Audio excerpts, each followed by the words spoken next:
All right, let's talk about something really important. If you or someone you care about is looking at cataract surgery with Medicare, you're probably just thinking about one thing, seeing better. But there's this whole other piece of the puzzle, the cost. And that's what we're going to unpack today, a guide to help you navigate the often confusing and sometimes, frankly, shocking expenses that can pop up. This quote right here, it probably sounds pretty familiar, right? It's that feeling of, yeah, I got this. You've got your Medicare card, you like the doctor. Seems simple enough. But as so many people find out the hard way, that confidence can just vanish the minute all those separate bills start rolling in. And that right there is the heart of the problem. The huge gap between what you think is covered and what you're actually on the hook for, well, that can be a really expensive lesson. The key is understanding that gap before surgery. So let's get you ahead of the game. Okay, first things first. We have to understand the basic rules of the game. Before we can start spotting all the tricky cost traps, we need to get a handle on the absolute foundation of how Medicare Part B pays for a procedure like this. Now, if there's one term you burn into your brain today, it's this one, the Medicare-approved amount. You can just forget about the initial sticker price the hospital or surgeon might have. This is the lower, negotiated rate that Medicare has already worked out. When it comes to figuring out your bill, this is the only number that actually matters. And this really puts it into perspective. Over here on the left, you've got the provider's initial charge. Think of it like the MSRP on a car. But on the right, you have the much, much smaller Medicare-approved amount. Your part of the bill is calculated from that smaller number. And that's really where your savings begin.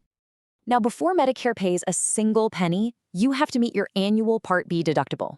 For 2025, for example, that number is $257. Just think of it as your yearly entry fee to use your medical benefits. If you haven't paid it yet this year, this is going to be your very first out-of-pocket cost. So what happens after you've met that deductible? Well, this is where that famous 80-20 split kicks in. For a covered service like cataract surgery, Medicare steps up and pays 80% of that approved amount we just talked about. And you're responsible for the other 20%. This 80-20 rule is the absolute key concept to keep in your head. All right, now that we get the basic 80-20 rule, let's get into the tricky stuff. This is where things can go wrong. We're going to walk through the 7 most common financial traps. Think of them as hidden landmines that can turn that simple 20% into a much bigger, much more stressful bill. The first trap, and honestly the biggest one, is purely psychological. When you're in a doctor's office and they say, "Oh, don't worry, it's covered by Medicare," your brain immediately translates that into, "It's free." But covered doesn't mean free. It just means the 80-20 rule applies. You've still got your deductible and that 20% to think about. Okay, this is a huge one. The lens upgrade. Medicare will absolutely cover a standard, basic lens that gets your vision back. But you might be offered a deluxe or premium lens that, say, also corrects astigmatism or lets you see near and far. That's considered an upgrade. Medicare will pay its share for the basic surgery part, but that extra cost for the fancy lens, which can be anywhere from $1,500 to $3,000 per eye, that part is 100% on you.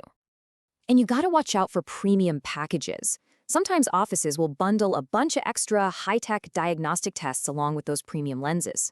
Now, some tests are totally necessary, no question, but others might be optional upsells. The key is to ask, which of these tests are actually required by Medicare for the standard procedure? Here's something you might not even think about: where the surgery actually happens.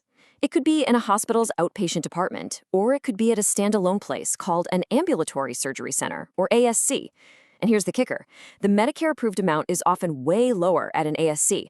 And since your bill is 20% of that number, choosing an ASC can directly lower what you pay. This chart just makes it so clear.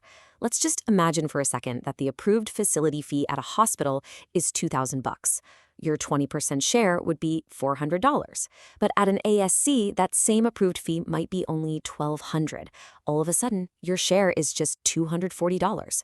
We're talking about the same surgeon, the same procedure, but a simple choice that saves you real money.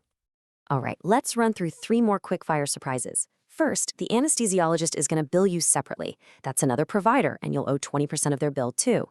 Second, those prescription eye drops you need afterward, they can be shockingly expensive, so make sure you price shop them. And finally, maybe the biggest trap of all is not really understanding what your supplemental insurance, like a Medigap or an Advantage plan, is actually going to cover.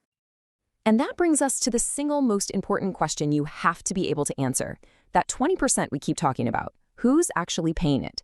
Your supplemental plan might be designed to pick up most or even all of that tab, but you absolutely have to know for sure before you go in for the surgery. Okay, enough with the scary stuff. We've pointed out all the problems. Now let's talk about the solutions.